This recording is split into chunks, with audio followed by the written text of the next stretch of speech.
Hello बच्चा लोग, तो कैसे हैं आप सभी लोग। आशा है भाई सब अच्छे होंगे। तो आज हम अपना सबसे सबसे फर्स्ट चैप्टर है वो स्टार्ट करें। मैं आपकी एक्चुअली जेई की प्रिपरेशन करवा रही हूँ और ये चैप्टर नीट के लिए भी उतना ही यूज़फुल है। अगर आप नीट के स्टूडेंट हैं तो इसको देख सकते हैं, पर मैथ वाले को मत देखना ठीक है। केमिस्ट्री वाले चैप्टर्स को और फिजिक्स वाले चैप्टर्स को आप देख सकते हैं, ठीक है। तो जो हमारा आज ये चैप्टर है वो है some basic concepts of chemistry. इसके अंदर हम इस चैप्टर के बारे में पढ़ेंगे, सब कुछ पढ़ेंगे। जो सबसे ऊपर मैंने लिख रखा है वो लिख रखा है मोस्ट इंपॉर्टेंट टॉपिक्स जो आपके जेई के सिलेबस के अकॉर्डिंग है, गिवन है। उनके टॉपिक्स जो हैं वो हमें पढ़ने हैं, ठीक है। चलो अब हम बिना कुछ टाइम वेस्ट किए अपना चैप्टर स्टार्ट करते हैं। तो सबसे पहले जो मैटर होता है वो क्या होता है। ऐसी कोई भी चीज़ जिसका मास हो और वो उसके स्पेस को ऑक्यूपाई करे उसको कहते हैं हम मैटर। जैसे कि ये पेन, इसके पास क्या है, मास है, और ये इतना स्पेस ऑक्यूपाई कर रहा है। चला गया ये तो, इतना स्पेस ऑक्यूपाई कर रहा है, स्पेस ऑक्यूपाई किया इसने। तो ये क्या होता है, मैटर। ये क्या है, मैटर। इसके अंदर ये जो हमारा मैटर है इसके अंदर ये पार्टिकल्स होते हैं, इनको कहते हैं हम एटम। क्या कहते हैं, एटम। और ये एटम किसको दे, इस एटम को हम किसकी वजह से देखते हैं, एसटीएम की वजह से। एसटीएम क्या होता है, हमारा स्कैनिंग टनलिंग माइक्रोस्कोप, ठीक है। जो एटम है उसको हम मानते हैं कि वो स्फेरिकल होता है शेप के अंदर। शेप में वो कैसा होता है, स्फेरिकल होता है। एटम की जो वॉल्यूम होती है वो होती है 4/3πr³ होती है। डेंसिटी जो होती है वो होती है atomic mass divide bye atomic volume. Atomic mass divide bye atomic volume होती है। जो एटॉमिक मास होता है वो क्या होता है, उसका मतलब होता है एक एटम का मास। किसी भी एक एटम का मास को, किसी भी एक एटम के मास को हम बोलते हैं एटॉमिक मास। एटॉमिक वॉल्यूम तो अभी अभी बताई दी मैंने, 4/3πr³, ठीक है। अगला आता है atom. What is atom. Atom क्या होता है, ऐसा कोई भी स्मॉलेस्ट पार्टिकल एलिमेंट का जो कभी एग्जिस्ट करे कभी ना करे इंडिपेंडेंटली, और वो केमिकल रिएक्शन के अंदर भाग ले, वो हिस्सा ले, केमिकल रिएक्शन के अंदर पार्ट ले, ठीक है, उसको हम कहते हैं एटम। अगला आता है हमारा सब atomic particles of atom. Atom के जो सब एटॉमिक पार्टिकल्स होते हैं वो क्या होते हैं, 2x की स्पीड से पढ़ा रही हूँ भाई, अच्छे से कर लेना इसको। 2x पे करके बिल्कुल भी मत देखना वरना बिल्कुल कुछ नहीं आएगा, ठीक है। सब एटॉमिक पार्टिकल्स ऑफ एटम क्या होते हैं, प्रोटॉन, न्यूट्रॉन और इलेक्ट्रॉन। कौन से प्रोटॉन, न्यूट्रॉन और इलेक्ट्रॉन। सारा सब कुछ बताया, एक भी चीज़ छोड़ी नहीं है। देखो अगला है number of electron in orbit shell. Orbit और या फिर शेल में नंबर ऑफ इलेक्ट्रॉन कितने होते हैं। मतलब कि तब हम निकालते हैं ना कि भाई निकालो इसकी इलेक्ट्रॉन कॉन्फ़िगरेशन कितनी है। छोटे बच्चे थे ना तब 9th में, 2, 8, 8, 18 ऐसे निकालते थे ना। तो उसका जो फॉर्मूला होता है वो होता है 2n²। क्या होता है, 2n²। आधे बच्चों को पता होगा, आधों को नहीं पता होगा, ठीक है। उसका फॉर्मूला क्या होता है, 2n²। एन की वैल्यू अगर 1 रखे तो 2 आ जाएगी, 2 रखे तो 8 आ जाएगी। तो 2, 8, 8 ऐसे 18, 3 रखेंगे तो 18 आ जाएगी। चलो एन जो होता है उसको वो होता है ऑर्बिट नंबर। वो क्या होता है हमारा, ऑर्बिट नंबर। एन की अगर वैल्यू 1 हो जाए, अगर एन की वैल्यू 1 हो जाए तो वो के शेल में होगा। एन की वैल्यू 2 हो जाए तो वो एल शेल होगी। और एन की वैल्यू 3 हो जाए तो एम। और एन की वैल्यू अगर 4 हो जाती है, दिख रहा है ना ये, एन की वैल्यू अगर 4 हो जाए तो वो एन शेल होगा, ठीक है। आ गया समझ में। चलो अगर देखो प्रोटॉन प्लस न्यूट्रॉन्स की बात करें, हम अगर प्रोटॉन और न्यूट्रॉन की बात करें, अगर इनको हम ऐड कर देते हैं, इनको हम मिला देते हैं तो वो न्यूक्लियॉन्स बनाते हैं। क्या बनाते हैं, न्यूक्लियॉन्स बनाते हैं, ठीक है। अब हमें देखो ये मास ऑफ इलेक्ट्रॉन, प्रोटॉन और न्यूट्रॉन दे रखा है। ये हमारे लिए बहुत ज़्यादा ज़रूरी है कि इलेक्ट्रॉन, प्रोटॉन और न्यूट्रॉन होते क्या है, इनका मास क्या होता है, क्योंकि ये बहुत ज़्यादा जगह पे यूज़ हो जाते हैं क्वेश्चंस के अंदर। तब हम क्वेश्चन कर रहे होते हैं तो इनका मास आ जाता है। कई जगह पे गिवन भी होता है, पर क्या पता गिवन ना हो, तो ये इनको याद करना ही अच्छा रहता है। तो इलेक्ट्रॉन सबसे इंपॉर्टेंट होता है, इलेक्ट्रॉन का मास। तो इलेक्ट्रॉन का जो मास होता है वो होता है 9.1 × 10⁻³ kg, ठीक है। प्रोटॉन का मास होता है वो क्या होता है, 1.673 × 10⁻27 kg। और न्यूट्रॉन का मास क्या होता है, 1.675 × 10⁻27 kg। जो प्रोटॉन का और न्यूट्रॉन का मास होता है ना वो बिल्कुल अप्रोक्सीमेटली इक्वल ही होता है। और दोनों का मास ज़्यादा होता है, किससे, ग्रेटर देन होते हैं इलेक्ट्रॉन के मास से, ठीक है।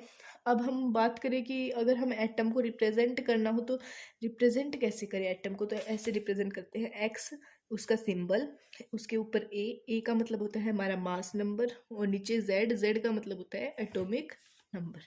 जेड का मतलब क्या होता है, एटॉमिक नंबर। जैसे कि कैल्शियम, इसका मास नंबर, नीचे इसका एटॉमिक नंबर, ठीक है। अगला हमारा आता है आयन। आयन क्या होता है? एक आयन ऐसा होता है जो चार्ज होता है एटम और मॉलिक्यूल, किसी भी एटम और मॉलिक्यूल के ऊपर चार्ज होता है तो उसको हम क्या कहते हैं? आयन। उसको हम क्या कहते हैं? आयन। ठीक है। आयन के दो टाइप होते हैं, जैसे कटायन एनायन, कटायन और एनायन। कटायन जो होता है वो होता है पॉजिटिवली चार्ज, और एनायन होता है नेगेटिवली चार्ज। अगर किसी भी एलिमेंट के ऊपर पॉजिटिव चार्ज है तो वो कटायन है, अगर किसी भी एलिमेंट के ऊपर नेगेटिव चार्ज है तो वो एनायन है। जैसे कि सोडियम, सोडियम के ऊपर पॉजिटिव चार्ज होता है वो कटायन होता है, और क्लोरीन, क्लोरीन के ऊपर नेगेटिव चार्ज होता है तो वो एनायन है। ठीक है। अब जो कैटायंस होते हैं वो इलेक्ट्रॉन्स को लॉस करते हैं और बनते हैं।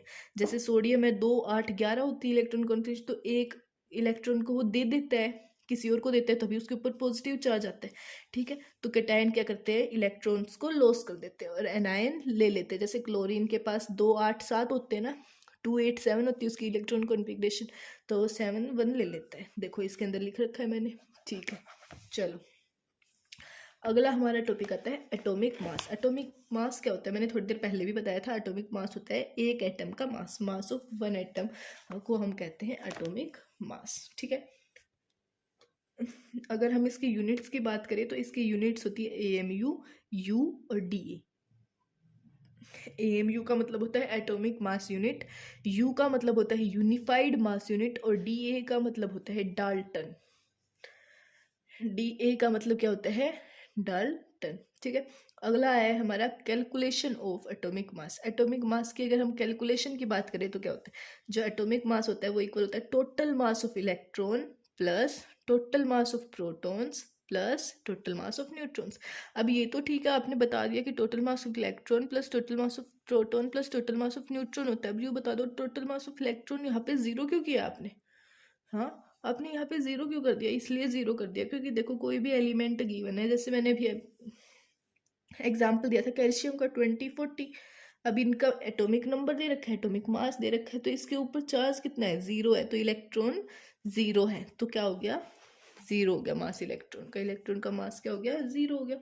ठीक है। अब कुछ एटॉमिक मासेस दे रखे हैं मैंने, आपको ये सारे याद करने, इसके स्क्रीनशॉट ले लो या फिर मेरी तरह लिख लो। ठीक है, अच्छे से याद हो जाएगा अगर लिखो तो, वीडियो को पॉज करके लिख लो। ठीक है।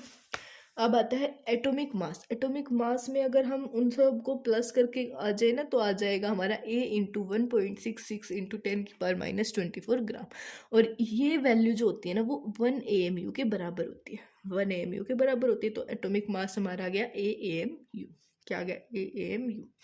अगला हमारा आता है रिलेटिव एटॉमिक मास। इसके अंदर क्या होता है? एक एटम का mass, mass of one atom for an element, of an element, किसी भी एलिमेंट के एक एटम का mass divide by 1/12 of mass of one atom of carbon, one atom of carbon 12। जब जो हमारा लेटेस्ट सिस्टम है एटॉमिक स्केल का, उसके अंदर जो C12 है उसको चूज किया गया है as reference with atomic mass. Atomic mass के रेफरेंस में जो एटॉमिक मास रेफरेंस किया गया उसका 12। क्यों क्यों किया गया वो?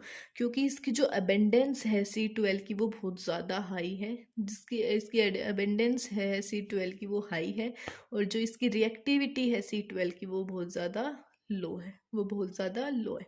ठीक है। अब अगला आता है average atomic mass. Average atomic mass की बात करें तो इसके अंदर एवरेज एटॉमिक मास जो होता है वो फ्रैक्शनल में भी हो सकता है। वो किस में हो सकता है? हमारा फ्रैक्शनल में भी हो सकता है। और इसका जो मिक्सचर होता है वो कैसा होता है? आइसोटोपिक मिक्सचर होता है। कैसा मिक्सचर होता है इसका?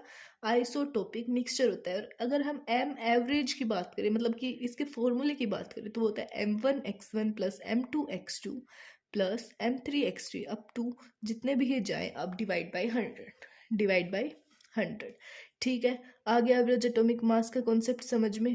चलो बहुत बढ़िया, वेरी वेरी वेरी गुड। आगे चले। आगे चलने से पहले आपको 1 मिनट का वेट करना पड़ेगा, जस्ट अ सेकेंड।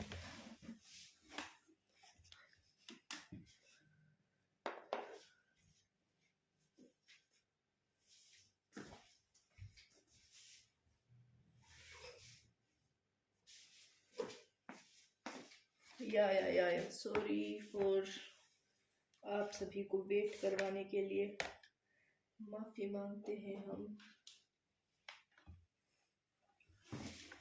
तो इनका मिक्सचर कौन सा होता था? Isotopic mixture.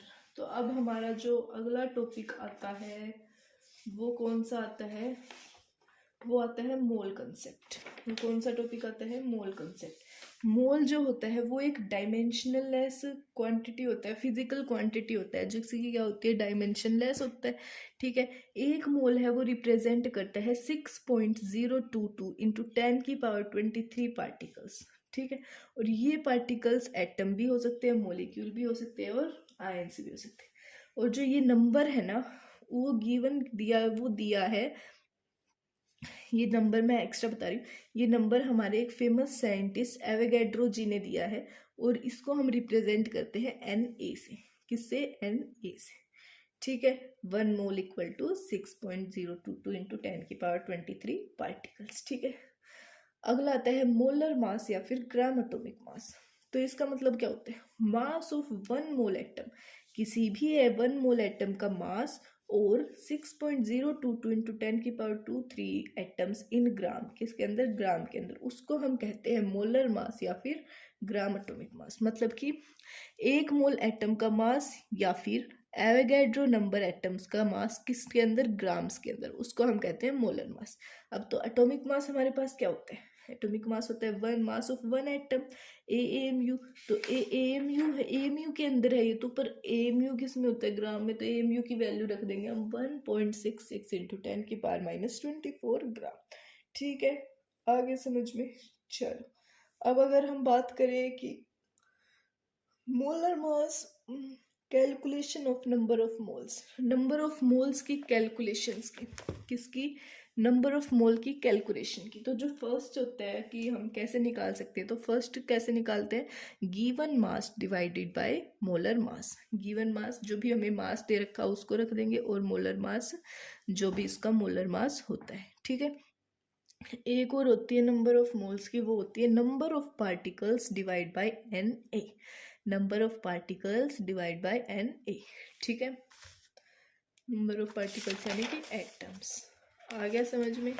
चलो चलो, अगला जो हमारा आता है वो फॉर्मूला होता है number of moles of gas divided by number of moles of gas divided is equal to volume occupied by gas at STP divided by 22.7 litre. ठीक है, STP क्या होता है, standard temperature pressure condition. STP हमारा है standard temperature pressure condition.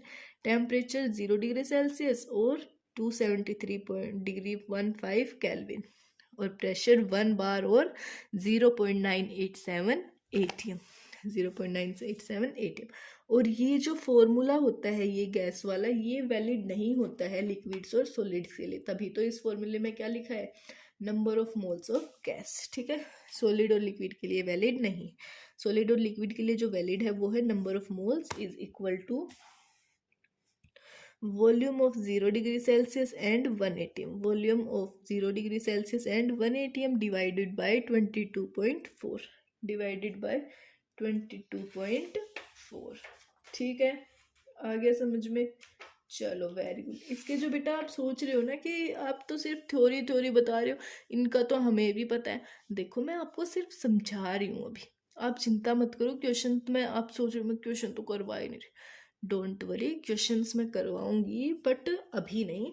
अभी आपको ये सारा सिलेबस कवर कर देती हूँ, उसके बाद जल्दी जल्दी सिलेबस कवर कर लेते हैं, उसके बाद हम बहुत ज़्यादा क्वेश्चन करेंगे। और क्वेश्चंस के लिए मैंने आपको PDF इतने ज़्यादा प्रोवाइड करे, आप खुद से सोल्व करो इनको लगा लगा के। जो नहीं आता वो डाल दो यार, उधर टेलीग्राम ग्रुप पे डाल दो यार। ठीक है, आ गया समझ में। अगला हमारा आता है मोलिक्यूल। मोलिक्यूल क्या होता है, मोलिक्यूल जो होता है वो इलेक्ट्रिकली न्यूट्रल होता है और ग्रुप ऑफ 2 और मोर एटम, 2 और मोर एटम्स का ग्रुप होता है, उसको हम कहते हैं। जब 2 और ज़्यादा, उससे ज़्यादा एटम्स एक साथ जुड़ जाते हैं, जकड़ जाते हैं और ग्रुप बना लेते हैं केमिकल बॉन्ड्स से, तो उसको हम कहते हैं मोलिक्यूल। तो उसको हम क्या कहते हैं, मोलिक्यूल। ठीक है, अगला आता है मोलिक्यूल। H+H क्या बना दिया, H2, 4P क्या बना दिया, P4, N+N क्या बना दिया, N2, 8S क्या बना दिया हमारा, S8।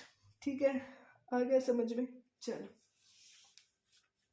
अगला आता है हमारा मोलिकुलर मास। मोलिकुलर मास और मोलिकुलर वेट होता है mass of A molecule, molecule का मास। ठीक है, तो O2 क्या होता है, 16 × 2 32 AMU।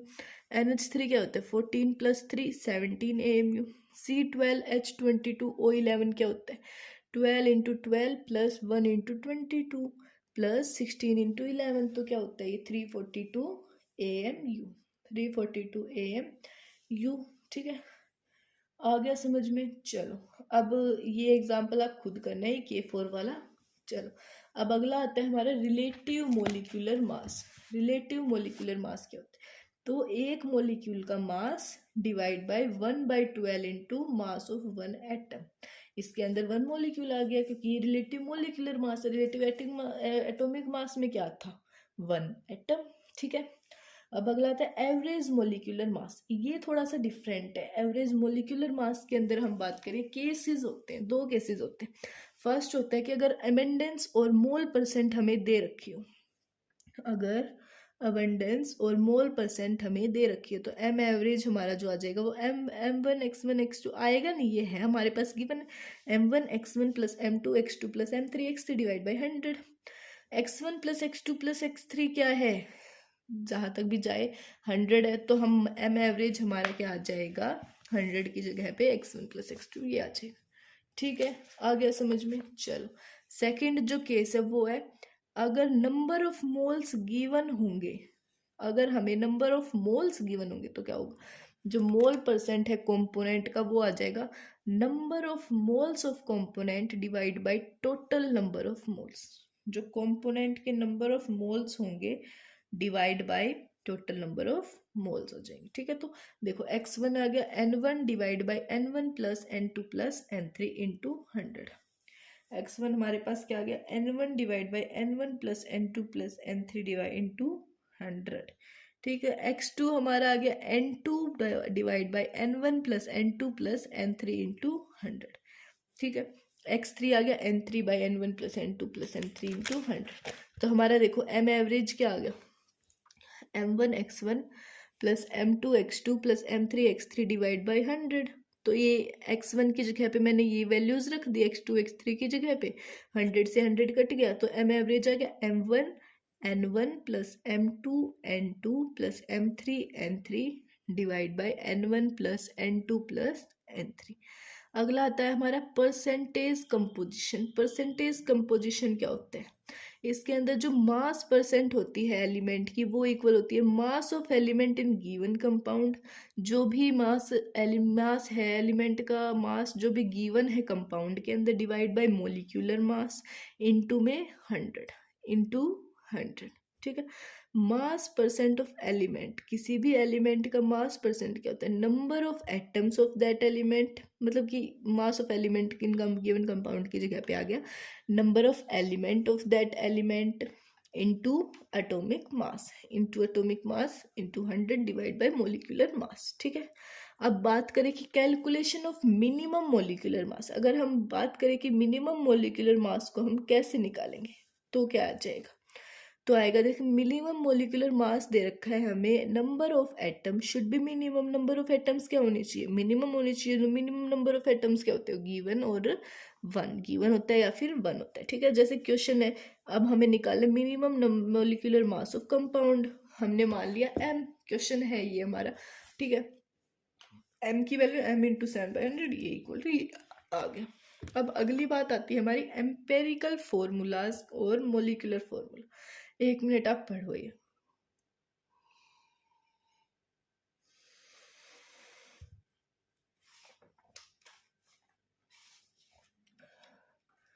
अब बात आती है हमारी एम्पेरिकल फॉर्मूला और मोलिकुलर फॉर्मूला की। तो जो एम्पेरिकल फॉर्मूला होता है वो सूडो फॉर्मूला भी कहते हैं उसको हम क्या कहते हैं सूडो फॉर्मूला भी कहते हैं।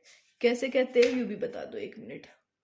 देखो क्या होता है ना, इनका जो सिंपल रेशियो होता है, इनका क्या होता है सिंपल रेशियो होता है। कैसा होता है सिंपल रेशियो, तो देखो ये 2:6 दे रखा है, ये मोलिकुलर फॉर्मूला है तो इसका एम्पेरिकल फॉर्मूला 1:3 आ गया। N2H4 2:4 दे रखा है और इसका एम्पेरिकल फॉर्मूला 1:2 आ गया। ऐसे ही H2C2O4 में 2:2:4 दे रखा है तो इसका एम्पेरिकल फॉर्मूला 1:1:2 आ गया। तो इनको हम सिंपल रेशियो में कर देते हैं, ठीक है। जैसे TC12H22O11 के अंदर क्या है, 12 22 11। अब ये सिंपल रेशो में नहीं हो सकता, तो ये वापस से यही आएगा, आ जाएगा 12:22:11। C6H12O6 की बात करें तो C1H2O1 की बात करते हैं, तो इसके अंदर क्या है, 6:12:6, तो क्या आ जाएगा हमारा 1:2:1। ठीक है, आ गया समझ में? चलो, वेरी गुड। अब बात करते हैं मोलिक्यूलर फॉर्मूला। मोलिक्यूलर फॉर्मूला हमारा क्या होता है? मोलिक्यूलर फॉर्मूला होता है, मोलिकुलर फॉर्मूला होता है एग्जैक्ट फॉर्मूला या फिर रियल फॉर्मूला। मतलब कि जो भी actual number of atom present होते हैं किसी भी एक मोलिक्यूल ऑफ कंपाउंड में, किसी भी कंपाउंड में, जैसे कि ये इसका मोलिकुलर फॉर्मूला, ये हमारा एम्पेरिकल फॉर्मूला। अगली बात आती है relation between molecular formula and empirical formula. Empirical formula और मोलिकुलर फॉर्मूला में रिलेशन क्या है? तो क्या है, empirical formula into n is equal to molecular formula. ठीक है, तो molecular formula divide by n is equal to empirical formula. ठीक है, अगला जो हमारा टॉपिक आता है वो आता है स्टोइशियोमेट्री। वो क्या आता है? स्टोइशियोमेट्री। ये स्टोइशियोमेट्री क्या है? इसका मतलब होता है, ये डराइव है दो ग्रीक वर्ड से, एक स्टोइशियो जिसका मतलब होता है एलिमेंट्स, और एक मैट्री जिसका मतलब होता है मेजर। स्टोइशियोमेट्री डील करता है कैलकुलेशन ऑफ वेरियस क्वांटिटीज। ये डील करता है कि सभी जो वेरियस क्वांटिटीज होती है रिएक्टेंट और प्रोडक्ट की, किसी भी केमिकल रिएक्शन की, तो उनकी कैलकुलेशन के लिए, उनकी कैलकुलेशन, तो इनकी जो क्वांटिटीज कौन सी होती है, आपने ये तो कह दिया कि हाँ भाई वेरियस क्वांटिटीज होती है रिएक्टेंट और प्रोडक्ट की। अब ये भी बता दो कि कौन सी क्वांटिटीज होती है। तो क्वांटिटीज होती है मोल, मास और वॉल्यूम। मोल, मास और वॉल्यूम। ठीक है, अब एग्जाम्पल दे रखा है ए प्लस बी प्लस सी गिव सी प्लस डी। तो ए बी और सी डी क्या है? छोटे वाले, ये क्या है? स्टोइशियोमेट्रिक कोफिशिएंट। क्या है? स्टोइशियोमेट्रिक कोफिशिएंट। अगला आता है हमारा लिमिटेड रिएजेंट। लिमिटेड रिएजेंट वो रिएजेंट होता है जो कंज्यूम करते हैं हम, फर्स्टली पहले कंज्यूम कर लेते हैं, और उसका जो मोल रेशियो होता है वो सबसे लीस्ट होता है। वो क्या होता है? लीस्ट होता है। उसको हम कहते हैं लिमिटेड रिएजेंट। ठीक है, अगला आता है एक्सेस रिएजेंट। एक्सेस रिएजेंट के अंदर क्या होता है? ऐसा रिएक्टेंट या फिर रिएजेंट जिसका मोल रेशियो ग्रेटेस्ट होता है, सबसे ज्यादा होता है, और वो लास्ट तक बचा रहता है रिएक्टेंट में, उसको कहते हैं हम एक्सेस रिएजेंट। क्या कहते हैं? Access reagent. अगला हमारा जो टॉपिक आता है वो आता है principle of atom conservation. Principle of atom conservation, POAC। जो POAC है वो क्या है? कंजर्वेशन ऑफ मास है। क्या है? कंजर्वेशन ऑफ मास। और एटम्स क्या है? कंजर्व्ड है। एटम्स क्या है? कंजर्व्ड है। और मोल्स ऑफ एटम्स क्या है? वो भी कंजर्व्ड है। वो भी कंजर्व्ड है केमिकल रिएक्शन में। तो ये क्या है? देखो KClO3 एग्जांपल दे रखा है, KClO3 gives KCl plus O2। तो ये हो गया हमारा NKClO3, NKCl NO2। अब हमें अप्लाई करना है POAC ऑन K के ऊपर POAC अप्लाई करना है। तो number of moles of K क्या है KClO3 में? KClO3 में नंबर ऑफ मोल्स क्या है? तो क्या है? इक्वल है, देखो number of moles of K in KClO3 is equal to number of moles of K in, पहले रिएक्टेंट का और फिर प्रोडक्ट का। तो 1 यहाँ पे 1 है, into N KClO3 is equal to 1 into N KCl। ठीक है, अब हम POAC को अप्लाई करेंगे Cl के ऊपर, तो इन KClO3 Cl के मोल्स और फिर इन KCl Cl के मोल्स, तो क्या आ गया? 1 into NKClO3 is equal to 1 into NKCl। फिर apply POAC on oxygen. POAC को हम किसके ऊपर लगाएंगे? ऑक्सीजन पे। तो number of moles of oxygen in KClO3 और number of moles of oxygen in O2, तो क्या आ जाएगा? 3 इंटू NKClO3 और is equal to 2 into NO2, 2 into NO2। ठीक है, अगला आता है हमारा लॉ ऑफ गैसियस वॉल्यूम। तो अब हमारा टॉपिक आ गया है लॉ ऑफ गैसियस वॉल्यूम। इसके अंदर हमें क्या करना है? ये जो लॉ है वो हमें दिया था गे लुसेक जी ने 1808 में। कब दिया था हमें? 1808 में लॉ लुसैक्चुइन, ठीक है। इसके अंदर क्या होता है, जो वॉल्यूम होती है वो डायरेक्टली प्रोपोर्शनल होती है एन की। किसके डायरेक्टली प्रोपोर्शनल होती है, एन के। किसके ऊपर, एट अ कांस्टेंट टेम्परेचर। किस पे, एक कांस्टेंट टेम्परेचर पे, ठीक है। आ गया समझ में। चलो चलो चलो चलो, इसके अंदर जो हमारी फर्स्ट आती है वो आती है वॉल्यूम एनालिसिस। क्या आती है हमारी, वॉल्यूम एनालिसिस। इसके अंदर क्या होता है, इसके अंदर क्या होता है, जैसे कि ये दे रखा है हमें A plus B C plus D. तो A volume, B volume, C volume और D volume, V A volume, V B volume, V C volume और V D volume. Volume ratio में क्या आता है हमारा, वॉल्यूम रेशियो में आता है V A by A is equal to V B by B, ठीक है। ये हमारा होता है वॉल्यूम रेशियो। अगर ए और बी है वो हमारे कंप्लीटली रिएक्ट हो गए एक दूसरे से, ए और बी हमारे कंप्लीटली रिएक्ट हो गए एक दूसरे, तो क्या आएगा, V A by A is equal to V B by B is equal to V C by C equal to V D by D, ठीक है। अब हमें वी सी और वी डी हमारा निकालना है, ठीक है। अब आता है हमारा केस टू। केस टू के अंदर क्या होता है, V A by A is not equal to V B by B. जो वी ए बाई ए होता है ना वो इक्वल नहीं होता V B by, case one के अंदर ऐसा होता था। वी ए बाई ए क्या होता है, बड़ा होता है वी बी बाई बी से, तो V B by B equal होगा वी सी बाई सी के, और वी बी बाई बी क्या होगा, इक्वल होगा वी डी बाई डी के। तो वी ए बाई बड़ा है तो मतलब एक्सेस रिएजेंट है, और जो छोटा वाला है वी बी बाई बी तो वो क्या है, लिमिटेड रिएजेंट, ठीक है। अगला हमारा आता है केस थ्री। केस थ्री क्या होता है, V A by A is less than V B by B, V A by V B by B, yes, ठीक है। अब ये छोटा है तो ये क्या हो, लिमिटेड रिएजेंट, और ये बड़ा है तो ये क्या हो गया, एक्सेस रिएजेंट। इसके अंदर V C by V B by B equal to is not equal to V C by C, और V B by B is not equal to V D by D. तो ये क्या होता है, access reagent, ये भी access reagent, दोनों है तो एक्सेस ही, ठीक है। आ गया समझ में।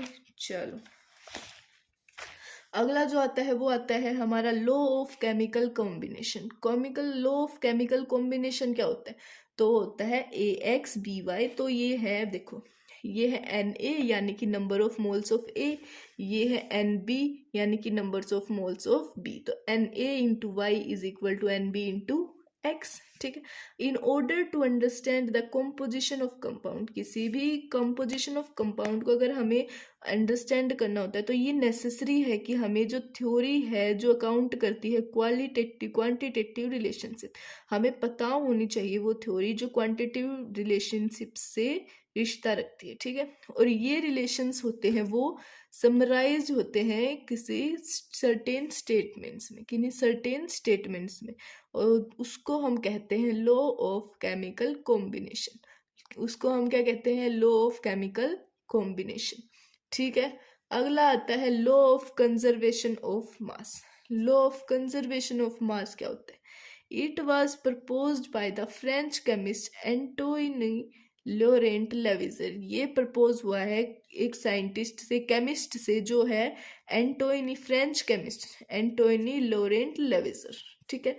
इन एनी फिजिकल और केमिकल, किसी भी फिजिकल और केमिकल चेंज में मास कभी भी ना ही नाइदर डिस्ट्रॉयड होता है ना ही कभी हम उसको क्रिएट कर सकते। जो टोटल मास ऑफ रिएक्टेंट होता है वो इक्वल होता है टोटल मास ऑफ प्रोडक्ट के। और ये कौन सी रिएक्शन होती है, न्यूक्लियर रिएक्शन। कौन सी रिएक्शन होती है, न्यूक्लियर रिएक्शन।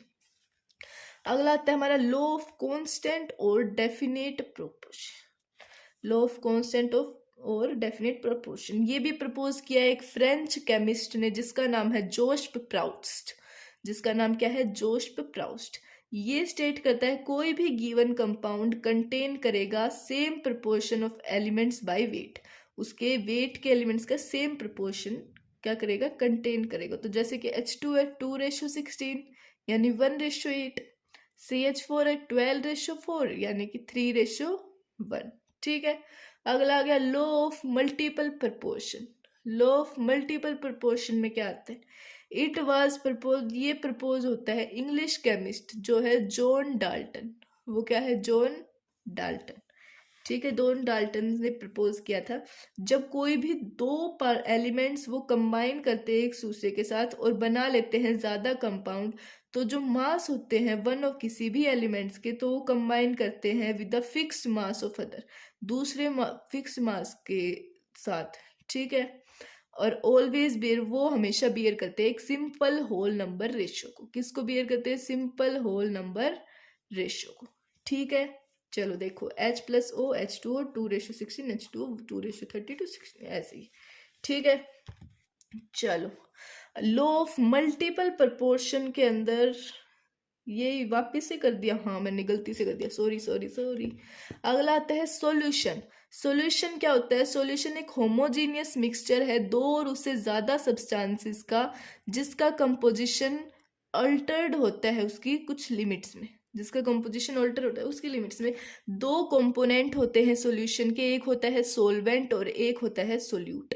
जो सोलवेंट होता है वो होता है जब component of deliver the other component, जिसके अंदर कोई भी और दूसरा कंपोनेंट डिसोल्व होता है, जैसे कि पानी। पानी के अंदर जो चीनी मिलाएंगे तो जो पानी होता है वो हमारा होता है सोलवेंट, और जो चीनी होती है वो होती है सोल्यूट, जिसको हम किसी भी सोलवेंट में डिसोल्व करेंगे वो होता है हमारा सोल्यूट। ठीक है, आ गया समझ में? सोलवेंट का सेम फेज होगा जो सोल्यूशन का होगा। जैसे सोलवेंट का सोल्यूशन का फेज है वाटर, लिक्विड है, तो सोलवेंट का भी लिक्विड ही होगा, और सोल्यूट का सॉलिड भी हो सकता है और गैस भी। ठीक है, और सोल्यूट का डिफरेंट फेज होगा रिजल्टेंट सॉल्यूशन से। ठीक है, चलो अब अगला आता है हमारी कुछ फॉर्मूलाज है, जैसे कि फर्स्ट आती है परसेंटेज वेट बाय वेट। ये है कि जो मास ऑफ सॉल्यूशन है, मास ऑफ सोल्यूट है, वो प्रेजेंट है 100 ग्राम ऑफ सॉल्यूशन में।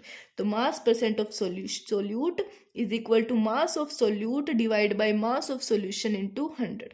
मास of solute divide by mass of solution into 100। ठीक है, अगला आता है परसेंटेज वॉल्यूम बाय वॉल्यूम। इसलिए डिफाइंड है कि किसी भी सोल्यूट की वॉल्यूम प्रेजेंट है 100 मिलीलीटर सॉल्यूशन में। किस में प्रेजेंट है? 100 मिलीलीटर सॉल्यूशन में। ठीक है, वॉल्यूम परसेंट क्या है सोल्यूट का?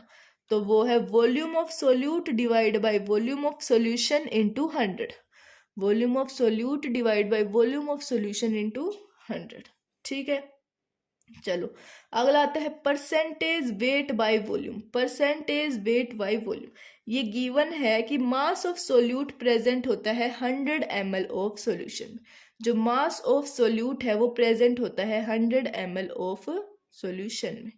ठीक है, अब मास by volume percent of solution, solute होता है मास of solute divide by volume of solution into 100। ठीक है, आ गया समझ में? चलो अगला आता है स्ट्रेंथ। स्ट्रेंथ है कि ये डिफाइंड है कोई भी मास ऑफ सोल्यूट जो ग्राम प्रेजेंट है 1 लीटर सॉल्यूशन में, यानी कि strength is equal to mass of solute divide by volume of solution. Mass of solute divide by volume of solution. अगला आता है मोल फ्रैक्शन। मोल फ्रैक्शन को हम डिनोट करते हैं काई से। किससे डिनोट करते हैं? काई से। मैंने सिंबल बना रखा है। काई ए इज इक्वल टू क्या होता है? N A divide by number of moles of A divide by number of moles of A plus number of moles of B, मतलब total number of moles. Chi B होता है N B divide by n A plus n B. और chi ए और काई B को अगर हम add कर देते हैं तो उसका आंसर आता है 1। आप इनको ऐड करके देख सकते हो एक बार दोनों को। ठीक है, तो 1 आता है। अगली जो टर्म आती है कंसंट्रेशन टर्म, वो आती है हमारी मोलैरिटी। मोलैरिटी क्या होता है? Number of moles of solute divide by volume of solution in solution. ठीक है, ठीक है, in litre, sorry in litre. Number of moles of solute divide by volume of solution in litre. आ गया समझ में? चलो अगला आता है इफेक्ट ऑफ टेम्परेचर। टेम्परेचर का इफेक्ट क्या होता है? तो कंसंट्रेशन टर्म्स जिसके अंदर इन्वॉल्व होती है टेम्परेचर, जिसके अंदर टेम्परेचर वॉल्यूम इन्वॉल्व होती है, जिसके अंदर वॉल्यूम इन्वॉल्व होती है वो क्या होती है? Temperature dependent. वो क्या होती है? Temperature dependent. जैसे कि volume percent, mass by volume percent, strength, molarity और नॉर्मेलिटी, इसके अंदर क्या होती है? ये टेम्परेचर डिपेंडेंट कॉन्सेंट्रेशन टर्म्स है। कौन से? Volume percent, mass by volume percent, strength, molarity और नॉर्मेलिटी। ठीक है, अब अगली बात करें तो mass percent, molality, mole fraction, ppm, वो क्या है, temperature independent. Mass percent, molality, mole fraction और पीपीएम वो टेम्परेचर इंडिपेंडेंट है। अगला आता है हमारे पास effect of dilution on molarity. Molarity के ऊपर इफेक्ट ऑफ डाइल्यूशन क्या होगा, तो m1 is equal to number of moles of solute, number of moles of solute divide by volume of solution. Moles of solute के number divide by volume of solution, solution की volume, ये क्या होता है, effect of dilution. चलो आगे चले तो m1 is not equal to m2, m1 is not equal to m2, m2 is less than m1। ठीक है, तो m2 जो होता है वो होती है, m1 होती है मोलैरिटी बिफोर डाइल्यूशन और m2 होती है मोलैरिटी आफ्टर डाइल्यूशन। ठीक है, आगे समझ में। चलो, जो नंबर ऑफ मोल्स होते हैं सोल्यूट के वो रिमेन्स सेम होते हैं, जो सॉल्यूशन के जो सोल्यूट के जो नंबर ऑफ मोल्स होते हैं वो सेम होते हैं डाइल्यूशन के दौरान, बट जो वॉल्यूम ऑफ सॉल्यूशन है वो कम हो जाती है, तो मोलैरिटी भी कम हो जाती है, तो मोलैरिटी भी कम हो जाती है। ठीक है, आगे समझ में। चलो अगला आता है मोलैलिटी। तो हमारा क्या आ गया अगला टॉपिक, मोलैलिटी। मोलैलिटी क्या होता है, मोलैलिटी होता है number of moles of solute divide by mass of solvent in KG, number of moles of solute divide by mass of solvent in KG. Last जो हमारी डेफिनेशन आती है वो आती है पार्ट्स पर मिलियन, पार्ट्स पर मिलियन पीपीएम, उसकी जो होती है वो होता है मास of solute in gram divide by mass of solution in gram into 10 की पावर 6। 1 मिलियन का मतलब होता है 10 की पावर 6 यानी कि 10 लाख। ठीक है, ppm यानी mass of solute divide by mass of solution in दोनों, both of them in are in gram. ठीक है, थैंक यू बच्चों, आपका जो ये चैप्टर है सम बेसिक्स ऑफ केमिस्ट्री खत्म हो गया है। इसके बाद हम जो चैप्टर करेंगे वो है हमारा केमिकल बॉन्डिंग। ठीक है, अगर और उससे आगे आप बता देना कमेंट में कि कौन सा चैप्टर करवाना है, और ये भी बताना कि कैसी लगी वीडियो, इसको शेयर सब्सक्राइब सब कुछ कर देना। और इसके जो नोट्स हैं और एक्स्ट्रा क्वेश्चंस है, जो क्वेश्चंस आपको करना चाहिए वो मैं आपको दे दूंगी, प्रोवाइड कर दूंगी, उनके सॉल्यूशंस भी प्रोवाइड कर दूंगी। नीचे डिस्क्रिप्शन में लिंक गिवन है, उसको उसके लिंक के ऊपर जाओ, टेलीग्राम ग्रुप को ज्वाइन कर लो। Thank you.